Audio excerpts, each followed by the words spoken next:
So Ryan, we'll start with you. Under 10.5 wins, I'm putting you down for. You got him a game and a half below at 9. I hope you're not. I hope people don't feel like I misled them. What do you mean? Well, you were. I was thought I was going to be higher on the Ravens. Really? But then just walking through the schedule, you didn't get there. Well, I also think as I was kind of looking into it, like I said, I thought I would be hypocritical of me to have the feedback on some of these other organizations with a bit of, more questions. I do think Lamar keeps them from, maybe I'm close to the floor case here, but why wouldn't I sprinkle missed playoffs? And missed playoffs, you got at what is that, like plus 185? I'm actually, I don't want to do the whole CLV thing, but I did. This is my most recent investment on the NFL season. Yeah, plus 210. Plus right 210. now, you can find that at DK. Them being the odd team out in this AFC North. You know what, Ryan? We're high on the South. Like I can't be high on all these fucking teams. And put it this way: if you had, the fact that you're out on the Ravens has me a little worried. I'll copy your missed playoffs at plus. The offensive line. If the offensive line is randomly not good, it'll be very interesting to see. Go look at the receiver depth chart. Yeah, and tell me how that makes you feel. No, I'm not gonna go as far as miss playoffs because I think them getting, at the very least, them sneaking into that 7th spot, I think is pretty interesting. But Shark, what are some of the futures you like here? I obviously higher a little bit than Kramer and I. You got the over 10.5 wins. You've already locked them up +3 NFL Week 1. What else is on your future sheet for the Ravens? Yeah, I was looking at the team total number at 10.5, and again, I said 12-5. I think that's incredibly sharp. So I'm much more honed into their playoff picture. And Kramer, I disagree. I wish I was out there with you guys in Vegas. We could watch these games and just drink some beers and kind of heckle each other over the course of the year. But I like Baltimore to be the 1 seed, and I think you saw it the last couple of years. You guys said it; they're a great regular season team. I don't think it's going to change. I think that's a mentality. It's a focus point. And I think it continues to be a focus point when you have not won a Super Bowl. You want to keep getting the 1 seed. You want home field advantage. It's just what they're going to do. So I have them at the 1 seed. And again, I think Kansas City just doesn't care about the regular season at this point in their arc. Obviously, 3 titles, 4 Super Bowls in 6 years. Not worried about the regular season at all. And I do have them to win the conference. I think that San Francisco wins the Super Bowl for me over the Ravens this year. So I have them to win the conference. I think Kansas City going for a 3-peat hasn't happened since, I believe, Dallas in the early 90s. The Patriots didn't even do it. That is a disgusting act. What, Shark? What do you got the number 1 seed at for the Ravens? What's your price there? Plus 600. Plus 600 is the number for the exact seed. It's a better price. If you actually bet AFC number 1 seed, you get plus 500, but exact seed, you get plus 600. And that it is hilarious how books will post like the same bet, but at different prices. That's why you gotta look through all the sheets, because even on the same sports book, you can find 2 bets that are the same thing that are just priced differently. It's hilarious. Oh, without question. I was going to say that. Who was that? Joe Buck on that call. What was that? That could be. I was going to say that could be applied to a lot of McCarthy Prescott football in the last 5 years. Very disgusting. 100%. So you like them to win the AFC at plus 550. See, if I was higher on them, the 1 seed, it makes so much sense. Yeah.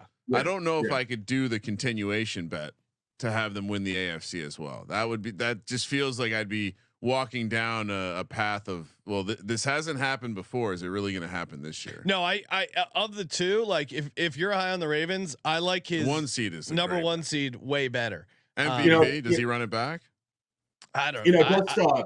Just a point on that. Like, I actually think it's borderline impossible for them not to cash one of these, because I think either they're going to be great in the regular season, as they always are, or if they somehow coast, reserve energy, something happens. I could see the Bengals maybe catching a heat check and getting the 1 seed, whatever. But then in that case, I think you might see a reversal from what they've done, which is obviously wash out in the AFC playoffs. And I think another key point here is just the fact that Lamar did get hurt to finish the season in 2021 and 2022. So they might reserve energy from some standpoint, so he's not injured going to the playoffs. And I mean, let's be honest. I've been talking the whole broadcast about how the Chiefs don't care about the regular season because they've already won 3 titles. But I mean, the Ravens kind of remind me of the current New York Yankees, like a loaded team that just hasn't gotten to the title, but the roster is loaded as hell every year. It's got to hit it at least once, in my opinion. And why wouldn't it hit the year that KC is trying to go for 3 in a row? I mean, that's the hardest thing to do in sports, 3-peat, right? So, yeah. And we haven't even mentioned our hero, Aaron Rodgers, returning to battle. Oh yeah. Yeah.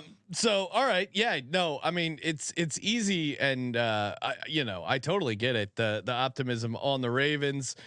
Ryan, any other futures you like here for the Ravens? The say something nice segment is also going to be the underdog. Oh, okay. So what do you got for underdog season long? I mean, I look at what Zay Flowers did last year, and I see a guy who clearly they liked what he was willing to offer, but there were just some games where he just wasn't super involved. I got to imagine that changes a little bit in year 2 here, especially if they expand to using more of the 2 tight end look. Sean, 77 catches on 108 targets for 858 yards last year. They threw the number on underdog at 925.5. We're going to go higher. Clear. I mean, theme for me across many of these underdog entries, year 2 receivers, bullish on it. And again, go look at this receiver depth chart. Yeah. Have you, if you don't have it up in front of you, read it off, Ryan. So Zay Flowers is one of the starters with Rashad Bateman. He's had a lot of success staying on the field, and Nelson fucking Aguilar. There was the rookie that was hyped in the early camps. Devontae Walker hasn't seen the field in a while. It's Deontay Hardy. We know who that guy is. Russell Gage hasn't been practicing. This is a thin receiving group. So yeah, it's going to be the tight ends. It's going to be Zay Flowers. Higher 925.5 receiving. You mentioned Nelson Aguilar, Ryan. I'm just sending it to Josh now. What's that? the video of the catching babies like Nelson Aguilar. Yeah, unlike Aguilar, we got to play that because Nelson Aguilar had 2 drops in practice, and Lamar Jackson like threw his helmet off, and then I follow all these Eagles accounts, and it's just them quote tweeting with the guy. Unlike Aguilar, it's one of those like viral news clips that seems almost staged because of how perfect it is. Oh, sweet. Well, awesome. We got it. The fire trucks coming down the street. They was like in the far off distance or whatever like that. Smoke started getting worse. Then I seen a guy hanging out the window, screaming that his kids was in there, things like that. So I ran to the back door, see if it was open, and it was. I ran upstairs, and then I was greeted with smoke. I ran back downstairs. By that time, the ladder truck was pulling up. And ironically, then one of my old coworkers took the ladder off the truck, raised it up, and assisting people down. My man just started throwing babies out the window. We was catching them, unlike Aguilar and his mishaps. I like to put that out there. It's like a dead serious. It's such a serious situation of literally catching babies from a burning building, and the guy's like, "Well, I got to clown on Aguilar." And that's like so out of nowhere too. Yes. I mean, like, where does the sports reference come from? And where's this? It's Philly. There's also a great there's a great news clip of a guy being led away. I don't know what he was getting arrested for. But he's led away, and the news come up. They're like, "Do you have anything to say for yourself?" And he just goes, "Go Birds." It was there's some Philly's a different fan base. We mentioned it earlier. I do think this is. Now this is probably a pizza bet. It's not maybe the sharpest out there, but just the angle of Harbaugh, a guy who has built his career on special teams. Baltimore for the most return touchdowns, 35-1. Wow. I don't. What a handicap. I just think special teams matter in Baltimore. They're going to be, if anyone can take advantage of this rule, I think it's Harbaugh. And now that the kick return has kind of been worked out of the game. But I think if anyone can take advantage of the new rule, both the kicking and returning, and there's not really a fun way to obviously bet the kicking aspect of it, but I'll take a small sprinkle on Baltimore to have the most return touchdowns, 35-1, just to have a fun little sweat there. I mean, honestly, it's going to be you know, someone's going to win this with 2. There's or 3 maybe. And it'll be interesting to see, and it's just fun to have a little sweat on that. What's the Sean? What's the who's the favorite? What's the lowest number there? They had it's Washington. It's like completely. It seems completely random. Yeah, I mean, I didn't do, I didn't dive that deep because my angle is just like, you know, hey, let's take some of these longer shots where you could easily make a case for them. But yeah, the number is going to be like what, 3 returns, maybe. Yeah, and there is such variance. Yeah, maybe 2. Yeah, why you're certainly going to be benefiting long term from the randomness of it. So. Yeah, hold on. Let me kick off return. Yeah, Washington is the favorite at 16-1. Wow. Like Tennessee 16-1, Denver 16-1. Like all they these seem to be just saying if you're bad, you're going to be returning kickoffs more. You'll have more opportunities. True. Yeah, that doesn't seem like it doesn't strike me as the kind of thing you just project volume. No, Baltimore is at 35-1. Baltimore is the highest odds. Like I get maybe they're not going to be have quite as many opportunities as teams with some bad defenses that are listed up way high, but at 35-1, they're almost double like the Patriots, Commanders, Titans, Broncos, like that. I don't know. It just doesn't make sense. They did also. It did seem like they signed Deontay Hardy because of his return man abilities. And so, you know, again, this is a plus EV organization. You're probably like, if there's an edge, I trust the Ravens to find it as much as any team. 100%. My underdog play, Mark Andrews, lower 6.5 receiving touchdowns. What? Isaiah Likely is the guy. A tradition like no other. Well, Sean fading Mark Andrews. Well, Ryan, you recall I took a ton of heat last year for not putting him in my top 10 fantasy football tight ends. You're not taking it seriously. That Sean. came through, and he had 6 touchdowns last year. Isaiah Likely had 5. He had 5 the previous year. If you're saying like, oh, it's because he was injured. No, in 2022, he played 15 games, 73 catches, only 5 receiving touchdowns. He's not quite the red zone threat. Like he peaked in 2021 with those 9 receiving touchdowns, or he did 2019. He had 10. And he was already a little banged up. He was just in a bad car accident. Sounds like he's all right, but nothing major, but still at 6.5, I feel like that's crazy considering he's missed a bunch of games. Isaiah Likely, they bring him in the 12 personnel, and Derrick Henry, who, as we mentioned at the top of the show, is second in the odds to lead the league in rushing touchdowns. Those touchdowns have to come from somewhere, and I think Mark Andrews is going to be the guy not benefiting. Even if I'm not totally out on the Ravens, like Ryan, I do think 6.5, him getting to 7 touchdowns, I just don't see it. Shark, is there anything on the underdog slate you find intriguing here? You know, not really. I think, didn't Mark Andrews have some sort of issue a couple of years ago as well? Was it off the field? I don't know about off the field, but he's missed some games for sure. They say. Yeah, I mean, you know, you talk about losing weight. Some of these guys do benefit from it. Like, you know, remember when Gronkowski lost like 30, 40 pounds with the Guerrero system and he stopped getting hurt? Like, who knows? But clearly we're not talking about Mark Andrews losing weight. It's Lamar Jackson. He's obviously a string bean as he is. But no, I mean, I didn't really look at it in any detail. I don't really cap fantasy stuff. So I'll trust you guys. I think that's probably, 6.5. We'll probably get 5, 6, something like that. We're obviously gambling on those lines, but best of luck to all.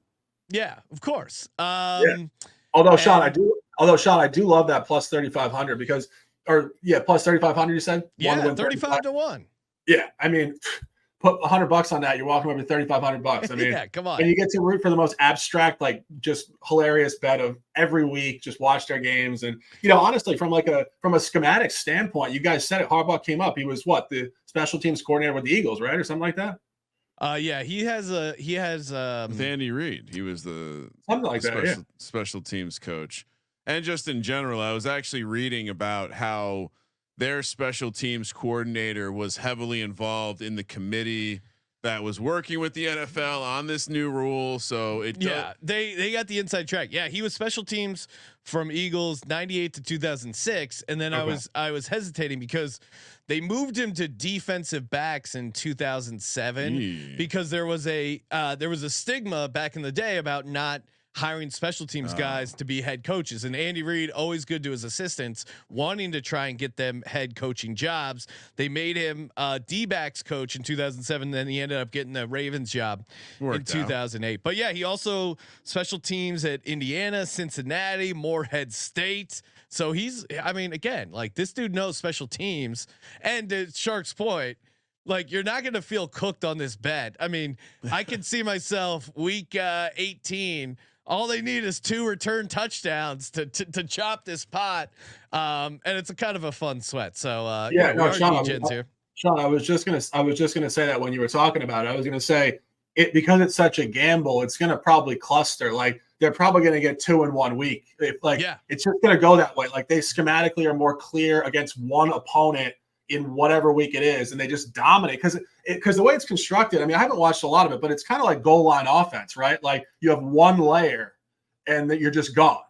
You know, it's interesting too because it's modeled after the XFL kickoff, but the XFL kickoff, if you watch that at all, the athletes in the XFL aren't quite as good, obviously, as the NFL. Right. So the NFL, like the XFL, was a little less exciting, but even through the preseason, like you see some guys finding some lanes, some guys cracking things open, and again, like if you have a plan, it's a football play, and they coach up special teams. Also, I this part of this bet was because I saw our boy Brian Baldinger, shout out to Baldy, guest on the VSiN show. He was sharing some clips from Ravens camp of them working and drilling this a ton. So how many kickoff returns have there been in the last 3 seasons of the NFL for a touchdown? Yep, last 3 seasons total kickoff return for touchdown NFL last 3 seasons. Let's say 4. I'll say 7. 7. There were 4 last year, 2 the year before that, 3 the year before that. But it just highlights how there's maybe going to be a dead heat here. Yeah, like even so, let's say they match the last 3 years, which NFL is setting it up for excitement, whatever. Yeah. Maybe they get 7. No one team is gonna have 7. The team that probably wins this maybe gets 3, 2, maybe gets 2. Like if you set the over under on the team to win this market, it might be 1.5 or 2.5. Oh, so, Sean, we might need to look for some advantage betting. Maybe we can take scoop half the pool. I mean, and see about how. Just look at it numbers wise. If it is to get to 3, there's so much fucking variance. There inherently is value on these teams that are double the price at 35. So last year, Houston had 2. Yeah. New England had 1 and Denver had 1. Do you think Houston was chalk in this market? They might've been. They were projected to be a bad team. True. So yeah, very interesting. But they didn't end up being a bad team to that point, right? So no. And one of the returns was that fluky fullback one that Beck had, if you remember. Oh yeah. That was so, I mean, definitely firing into this market, Sean. All right. Great times. Let's recap the best bets. Appreciate everyone tuning in. Look at Shark looking fresh there in the shades and the Shark, what do you got? I saw you were rocking a Mitchell and Ness hat earlier. What was the I love their stuff. Also a fellow hat lover. What do you got here? This is Super Bowl 30. This is when the Niners beat, I believe, the Chargers in 1996. January 28th here. Blowout, all-time blowout. Yeah, they put up like 45 on them or something. Crazy blowout. So Ryan, the low man on the Ravens totem pole, 9-8. I'm at 10-7. Shark likes him 12-5. AFC 1 seed, get him week 1 at +3, over 10.5 wins. I'm just under at 10-7 once again, but the Baltimore return touchdowns angle, super fun future for me. Andrew's lower. Kramer likes to say Flowers higher, and he thinks they'll miss the playoffs +210.